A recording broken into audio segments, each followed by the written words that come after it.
establishment is located at 1876 on the Savannah Highway. Van's Barbecue has lunch and dinner special. Stop by or call to make an order. The number to call, 427-3358. Van's Barbecue's new manager is Sarah Van. Van's Barbecue offers potato salad, coleslaw, baked beans, and don't forget their delicious mac and cheese. Also, check out their shrimp plates, the best in town. Yes, when it comes to the barbecue, head to Van's Barbecue, locally owned and operated. Stop by and tell them the Big Dog sent you. Once again, the number to order, 427-3358. Hi, I'm Mandy Yeomans. And I'm Raymond Brown with First Southern Bank. As your locally owned community bank, we're here to help our community grow. Our customers are why we are here. You can tell we want your business. We offer all types of deposit products, personal and business. We have fast, efficient service, and yes, we have online banking too. I'm sure we have an account to fit your needs. Stop by or call us at 912-588-1010 and see how First Southern Bank can help you. We're FDIC Equal Housing Lender. Since 1946, Murphy's Builder Supply has been serving the folks of Jesup, Wayne, and surrounding counties with quality products and knowledgeable service. Matter of fact, they feel they sell service first to make sure you get exactly what you need for your home improvement projects. And with each employee at Murphy's being there for 10 years or more, you know you're talking with someone with the experience to help you with building supplies, tools, paint, and all the things you need from a full-service hardware store. The best choice in home improvement is Murphy's Builder Supply, 156 Northeast Broad Street, Jesup. Do you know why most people don't invest outside work or at all? Because they don't know where to start and they don't know who to talk with.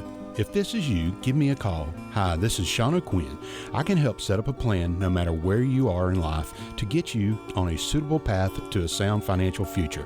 Give me a call, Sean O'Quinn, at 912-385-1000 or stop by the office at 212 South 1st Street right here in Jesup. That number again is 912-385-1000. Nothing brings people together quite like a great cup of coffee. At the Connection Coffee and Creamery, you will find a place where conversations begin and friendship never ends. Whether you're looking for a space to connect or a caffeine pick-me-up on your way to work, we've got just what you're looking for. From delicious handcrafted beverages to rich creamy ice cream or a filling breakfast and lunch items, we've got you covered. Short on time? Order through our Joe app or give us a call and we will have your items ready for pickup in our drive-thru. We are open Monday through Friday, 6:30 to 5, and Saturdays, 8 to 2. We are located at 254 West Cherry Street. We look forward to connecting with you. The following is an exclusive presentation of Jesup Broadcasting, the sports leader in Southeast Georgia.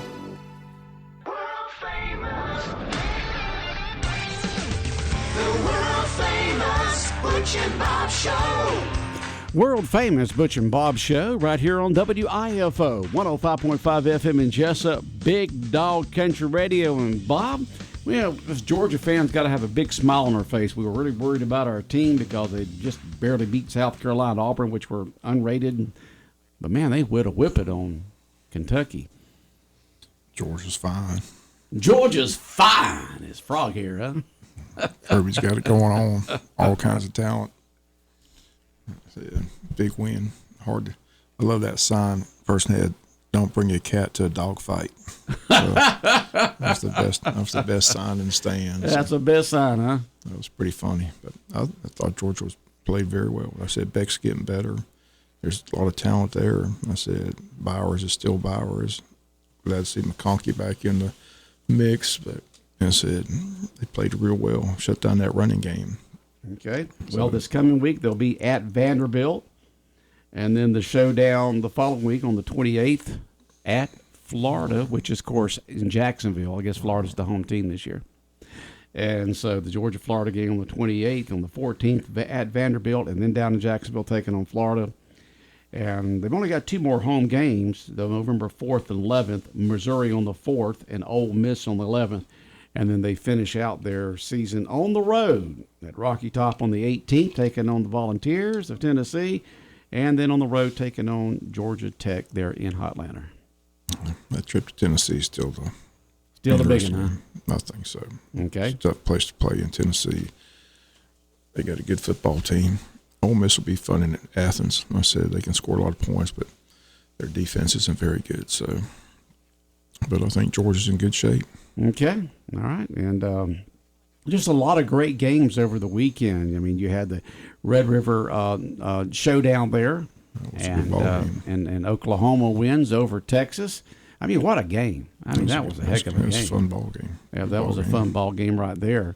And any other ones that stood out for you over the weekend? Yeah, Alabama got a big win at Texas A&M. I said, don't count Saban out yet. I said, everybody wrote them off, but Alabama's starting to put it all together, and their defense looks awfully tough. So Notre Dame getting beat by Louisville was kind of a surprise. That was a shocker. Shocker. But Louisville still unbeaten. Still has no defense. They were able to come back and beat Missouri. They got a pick six to win that ball game, but Missouri was right there in it to the end. But LSU, I mean, it's just hard to believe their defense is that bad. I mean, they can't stop anybody. So, but I think that was about it. The bonehead decision of the entire weekend had to be the head coach of Miami against Georgia Tech. Yeah, all he had to do was take a knee. That's it. It was less than 40 seconds. All he had to do was take a knee, and the clock would run out. Georgia Tech was out of timeouts. That's all he had to do. Just take a knee. You've won the ball game. But for some bonehead reason, he decided to run a running play. Who knows why? They fumble, and in a few seconds, Georgia Tech goes down and scores. Great for all the Georgia Tech fans, for all the folks here in the state of Georgia, but for the bonehead decision of the week, that is the head coach of Miami. I've seen that before. Why? Why do these coaches want to outcoach themselves? I don't understand. I mean, it's like, we're going to do. Why? Why run it? Why risk all that? Why risk it? It could be trouble between, the hiking the ball. They could be trouble handling it off. They could be trouble fumbling. Somebody could knock it out, which all those Tech players, they're not tackling. They're going for the ball. Why do that when all you have to do is take a knee, Bob, and you've won the ball game? Why? Can't explain it. You can't explain it? I see it. I've seen it before. I've seen it on the high school level. I mean, I saw us do that years ago. Yeah.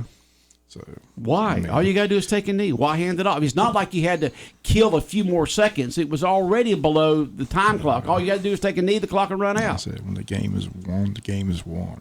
It's kind of like, basketball, you don't have to shoot. You got the game won. Don't give the ball back. But I've seen it happen many times. Like I said, these coaches outthink themselves. So I don't understand it. I don't understand it either. But for all the Georgia Tech fans out, and you have to give the credit to Tech. I mean, they knocked the ball out, and then they had to score, and then Miami's defense gave up the points. And Tech won that way. So it's not the fumble didn't make them score the points. They had to go down and score it, and the Miami defense had to give it up. So hats off to Tech for doing what they had to do to win. Bill Belichick better call Tom Brady and get him out of retirement.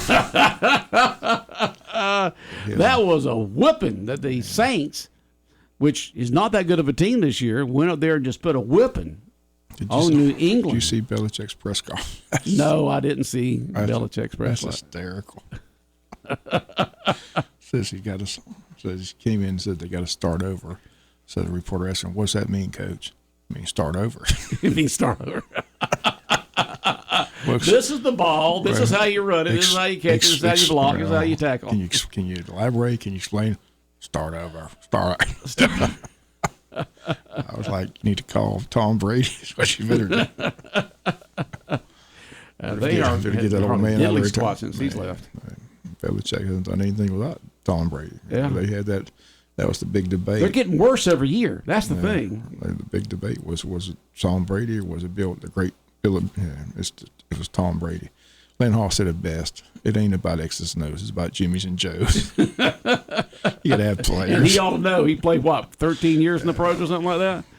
He told me all the time, it ain't about X's and O's, Bob. It's about Jimmy's and Joe's. You got players, you win. You don't. You got to have players. Yeah. Oh, boy. Man, But, yeah, Tech got a fortunate thumb call, but good for Tech. Tech's, I think they're unbeaten in ACC play, so good for them. Yeah, and the thing about it is, I was looking at the top 10 this morning, put out by AP. Georgia's still on top, but there is no other SEC team in the top. Well, I guess you could say there's Tech. Do we consider Texas is not SEC yet? Are they? They're not. They're not yet. Yeah, they're not okay. Yet. So you've got Georgia, Michigan, Ohio State. Florida State, Oklahoma, Penn State, Washington, Oregon, which the Pac-10's breaking up anyway, and then Texas and then USC. So you got 1, 2, 3 teams from the Pac-10 that's breaking all apart. Alabama will be in the top 10 soon, like I said. Yeah, they're 11. They're right outside the top 10. They're 11. Like I said, don't overlook Alabama. Like I said, everybody wrote Saban. You can't write Saban off.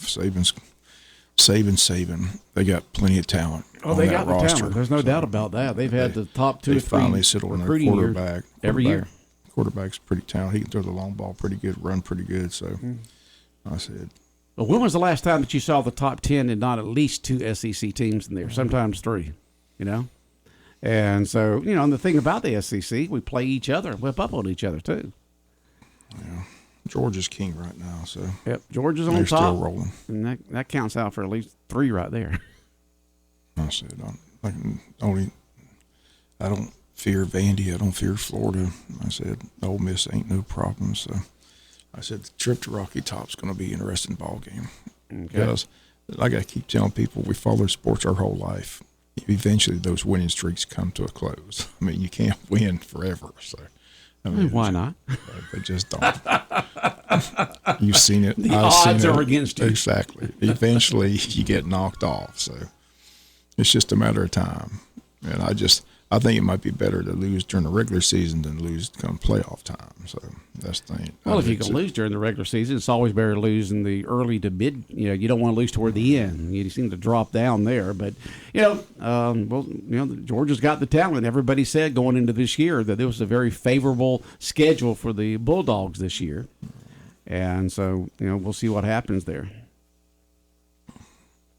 Go Dogs. And boy, it was just nice to see the big win, Terry. It was nice to see him come out. See him win big. It was nice to see him get off there. Because, like I said, the problem with Georgia, the first 5 games, they got off to slow starts. They didn't seem to do much in the first half, but Friday or Saturday night they came out red hot and put a bunch of points up early. So to control that game. So against a good Kentucky team. I mean, Kentucky came in unbeaten, rolling, rushing. For a lot of yards, but they were able to shut down that running game and got the big win. How did the Wayne County kid do? Wayne County did well. Wayne County rolled the game. No, I'm talking about the Wayne. I can't remember his name. I think he got hurt. I kept looking for him. But what's his name again? Trevin Wallace. Trevin Wallace plays defense for Kentucky. I think he got injured in the ball game. Oh, okay. I think he left early in the ball game. All right. And, of course, Wayne County wins big on Friday night. They did what they needed to do. Right. That was a good win for Wayne County. Got a big test this weekend at New Hampstead. The quarterback for New Hampstead, he's a beast. The aerial attack of New Hampstead. They throw it all over the place. So they won slinging big it again. Here, slinging it there. They won big slinging again it everywhere. Southeast Bullocks. So right now the region stands at logjam. Like I said, BC's a 2-0, but everybody else a 1-1. Island's 0-2. So it's all up for grabs these next several weeks. Go to New Hampshire. Luckily, this coming Friday night's the last road game. That's the 3rd road game in a row for Wayne County, and close out at home against BC and Southeast Bullocks. So really looking forward to that BC game at home. That's going to be fun. It's going to be a packed house. Yep, be back. Rack, stacks, and packed. It's been a long time since Benedictine rolled into JC Stadium, so it should be fun. Okay. But first things first, got to get this win against New Hampstead at Pooler. Okay. That's at Pooler, Georgia. So trip to Wilmington Islands, that was a long trip. Yeah, you have to go all through Savannah, then you have to go out of the islands. It's like going. It's not as bad as Tybee, but it's out there. Those sand nets were pretty bad too. Were they? Yeah, they're pretty even bad. As cool as it was, they were bad, huh? Because y'all were not up in the press box, were you? No, or were you? We were in the stands. In the stands. Yeah. Okay. It's weird. They had a beautiful field, nice track around it, but the bleachers and the press box was just not very big. Okay. What about the whipping the 49ers put on the Cowboys last night? Was that a statement or what? San Francisco's awfully talented. Purdy, like Philly and the 49ers are the cream of the crop in the NFC right now. 49ers got Debo, they got McCaffrey, they got Kittle. They just got weapons everywhere. Plus their defense is awfully tough, but the Cowboys still the same old Cowboys. Dak Prescott continues to throw interceptions, but I said Jerry Jones. I got the solution for Jerry Jones, though. He can just go get Dion to come coach him. Well, they barely won this weekend, but they did get back on the winning track. Colorado did. If he gets them a bowl trip, I mean, that's just a huge success story. Yeah, from nothing to a bowl trip is something else. They got 4 wins. They need 3 more wins. They're bowl eligible. And the only game they really got knocked out was Oregon. I mean, they gave USC everything they could handle. But that's Jerry Jones' solution right there. Just go Go get Dion. Go get prime time to come coach the Dallas Cowboys. Yeah, he'll be back in Dallas there. Get Michael Irvin to coach the receivers, Emmett Smith to coach the running backs, Troy Aikman to coach the quarterbacks. There you are, right there. Troy's not going to give up his Monday Night Football. He might. Old teammate. Yeah, you never can. And both the Jaguars and the Falcons won. The Jags beat the Bills now. Yeah. I mean, here's the Bills put a whipping on Miami, and then the Jags, they win. They didn't put a whipping, but they won over Buffalo. Yeah, that's their second home in London, so they got the home field advantage. But and they were there for a week, too. Trevor Lawrence played awfully well, so the Jaguars got a good football team. Like I said, Lawrence is fun to watch. So I was surprised they beat Buffalo, though, because Buffalo came in after the big win over Miami, So I figured that it wouldn't be a blowout because, Jags had already played there, was there for the entire week. Buffalo had to fly over there, and all that kind of stuff like that. But, I figured that Buffalo had the talent to overcome the jet glad. Big win. And then the Falcons won. Falcons, good win. Yep, good win for the Falcons. I didn't realize, they said Desmond Ridder, the quarterback for the Falcons, they said he has never lost a home game. He's undefeated at home all through his college career, and he's undefeated at home. At Mercedes-Benz, he's undefeated? Yeah. So he's yet to lose a home ball game. Is this his second year? Second year. Second year. I didn't realize that. Huh. Wow. So that was a big win for the Falcons, though. Like I said, they set up it the was field. a big one. I was kind of worried. They kind of, it's like, they played for the field goal, and they got the field goal. But I was like, come on, move the ball, throw the ball. They finally found Kyle Pitts for a big catch. I mean, I don't know why they don't. That guy's a beast at tight end. The guy out of Florida, Kyle Pitts. But I don't know why the Falcons. Big old dude, huh? They should be throwing to him like Georgia throws to Bowers.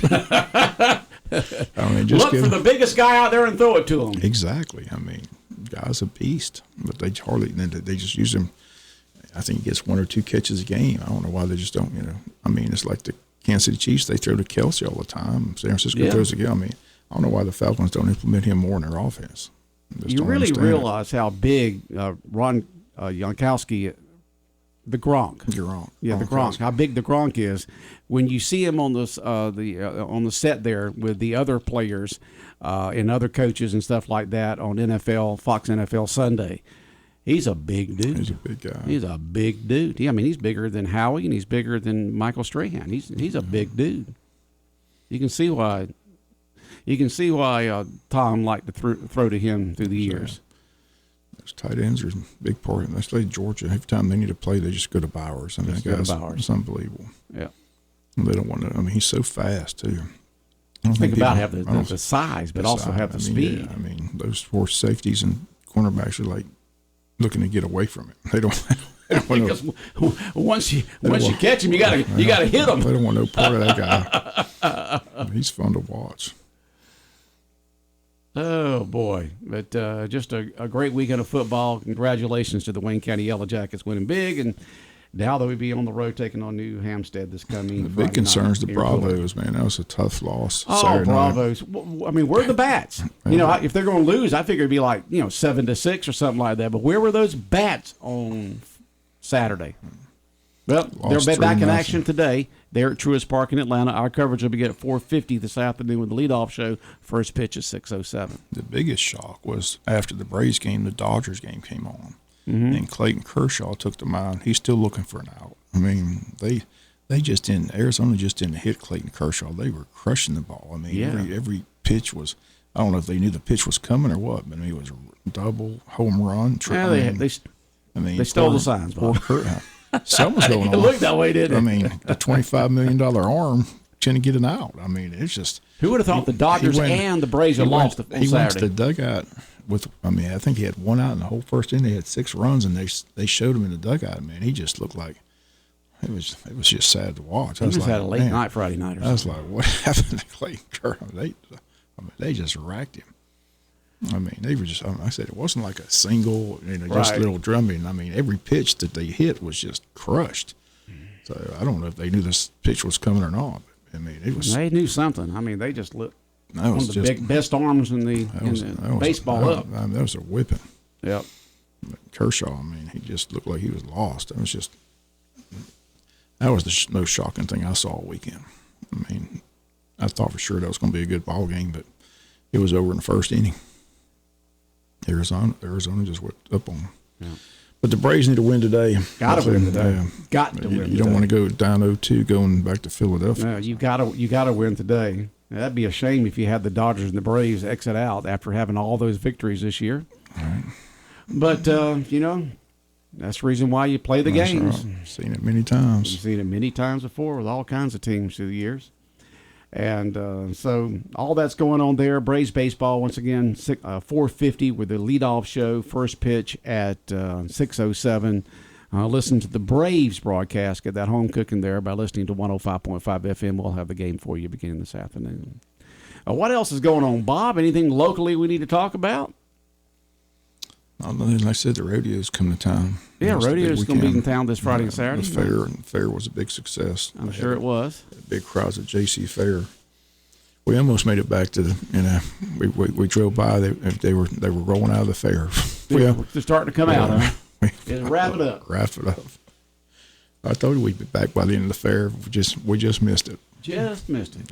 No riding for Bob that night, huh? It looked like they had a good crowd. Yeah, I'm sure they did. Friday night. I mean, they had great crowds every night, but Friday and Saturday nights, of course, are the biggest. Big day tomorrow at the girls' softball field. They're going to induct that 1998 state championship team again. Hopefully, all those girls. I think they've made contact with all but 2 so far. So hopefully, they can all be there for the induction. So should be a lot of fun. You think someone know where the other 2 are, right? And let them know. They may be. But I understand they've contacted all but 2. So. All but 2. So. You remember that team, Bob? I do. You do? Remember it well. Yep. All the way back to 1988? I'm telling you, Ashley Bill was one of the best players I ever saw come through Wayne County as a high school. And her sister, Celisa, I still remember her hitting home runs over the Board of Education building. That's how far she would hit them. Slow pitch softball. Yeah. She knocked that softball. She could crush the ball. Of course, that was slow pitch back then. It was slow pitch, but she would hit that ball either on top of the building or over the building. Wow. Man, they could play. So it was apparently. It was a good team. But I remember they beat Ware for the state finals. It was a tough game that year. Yeah, one state beat Ware County up in Columbus. So we had 2 teams right here 40 miles apart play for the state championship? Yep, and a slow pitch softball. But like back then, most teams had already gone to fast pitch softball, so there weren't a lot of teams still playing. We were one of the last ones to go to fast pitch. Yeah, we didn't go to fast pitch sometime in the late 90s, didn't we? Right. I think, maybe even early 2000s. 2000s. Early 2000s when we changed. Yeah, it was early 2000s.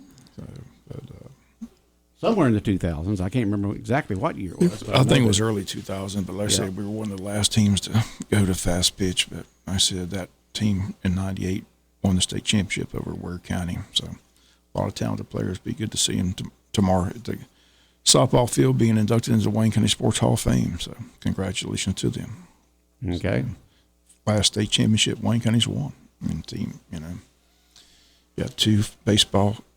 One baseball, 2 football, and 1 softball. But 1998 is the last state championship team in Wayne County sports history. So hopefully we can break that.